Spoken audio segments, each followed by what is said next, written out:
Nous sommes en 1945. Le monde pousse un soupir de soulagement collectif alors que les armes se taisent. La Seconde Guerre mondiale, le conflit le plus meurtrier de l'histoire de l'humanité, est enfin terminé. Mais la victoire a un coût terrible. Des millions de personnes sont mortes, les villes sont en ruine et les cicatrices de la guerre sont profondes. Cet essai explore la période tumultueuse de 1945 à 1990, une période marquée à la fois par la peur et l'espoir.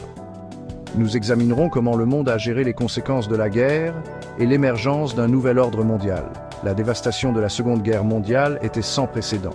Des pays entiers étaient en ruine, leurs économies brisées et leur population décimée. Les horreurs de l'Holocauste ont révélé les profondeurs de la dépravation humaine, laissant une marque indélébile sur la conscience du monde. Au milieu des décombres et du désespoir, les puissances alliées ont dû faire face à la tâche ardue de reconstruire un monde brisé. Le conflit a également donné naissance à deux superpuissances, les États-Unis et l'Union soviétique. Leurs idéologies contrastées, le capitalisme et le communisme, ont créé une profonde fracture qui allait diviser le monde pendant des décennies. Cette rivalité, connue sous le nom de guerre froide, a façonné les relations internationales et jeté une longue ombre sur les affaires mondiales. Comprendre cette période est crucial, car elle continue de façonner notre monde aujourd'hui. La conséquence la plus immédiate de la Seconde Guerre mondiale a été le redécoupage de la carte mondiale. Les empires tombés, comme les empires britanniques et français, ont été contraints d'abandonner leurs colonies, ce qui a conduit à une vague de mouvements d'indépendance en Asie et en Afrique. La guerre a également abouti à la création des Nations Unies, une organisation chargée de maintenir la paix et la sécurité internationale. Les horreurs de l'Holocauste, où 6 millions de Juifs ont été systématiquement assassinés par le régime nazi, ont choqué le monde. Ce génocide a conduit au procès de Nuremberg, où les dirigeants nazis ont été tenus responsables de leurs crimes contre l'humanité. Les procès ont établi le principe selon lequel les individus pouvaient être tenus responsables de crimes de guerre, un précédent juridique révolutionnaire. Cependant, l'alliance de guerre entre les États-Unis et l'Union soviétique a commencé à se détériorer peu après la fin de la guerre. Leurs idéologies différentes et leurs soupçons quant aux intentions de l'autre ont conduit à une détérioration rapide des relations. Cela a marqué le début de la guerre froide, une période de rivalité intense et de méfiance qui allait dominer la seconde moitié du XXe siècle.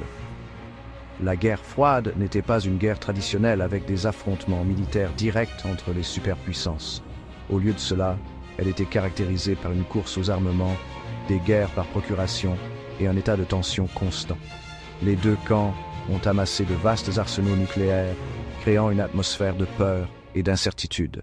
La menace d'une annihilation nucléaire était omniprésente, jetant une ombre sombre sur le monde. La guerre froide a rapidement divisé le monde en deux blocs opposés. Le bloc occidental, dirigé par les États-Unis et leurs alliés, et le bloc oriental, dominé par l'Union soviétique. Ces blocs se sont engagés dans une lutte d'influence mondiale, se disputant la loyauté des nations nouvellement indépendantes et soutenant des camps opposés dans les conflits régionaux. L'un des symboles les plus emblématiques de la guerre froide était le mur de Berlin, érigé en 1961 pour diviser Berlin-Est communiste de Berlin-Ouest capitaliste. Le mur est devenu une manifestation physique de la division idéologique entre les deux blocs, un rappel brutal de l'emprise de la guerre froide sur l'Europe. La guerre froide s'est également manifestée par une série de guerres par procuration où les superpuissances ont soutenu des camps opposés dans des conflits à travers le monde.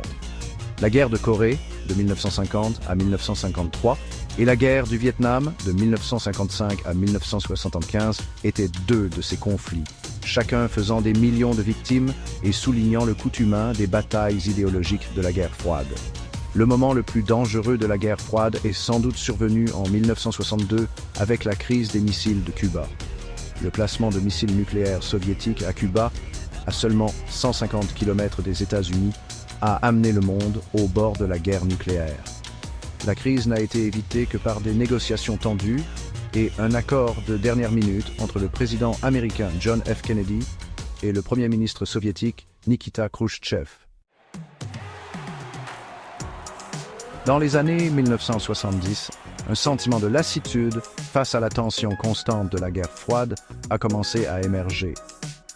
Les deux camps ont reconnu la nécessité de trouver un moyen de coexister pacifiquement et d'éviter l'impensable, la guerre nucléaire. Cela a conduit à une période de détente, caractérisée par un dialogue et une coopération accrue entre les superpuissances. Des progrès ont été réalisés en matière de contrôle des armements, avec des traités limitant le développement et le déploiement des armes nucléaires. Les échanges culturels et les collaborations scientifiques ont également augmenté, favorisant une meilleure compréhension entre les deux camps. Cependant, la détente était un processus fragile, souvent perturbé par des conflits régionaux et la méfiance. Les années 1980 ont vu une résurgence des tensions de la guerre froide avec l'élection de Ronald Reagan aux États-Unis et l'intervention de l'Union soviétique en Afghanistan. Cependant, les germes du changement avaient été semés.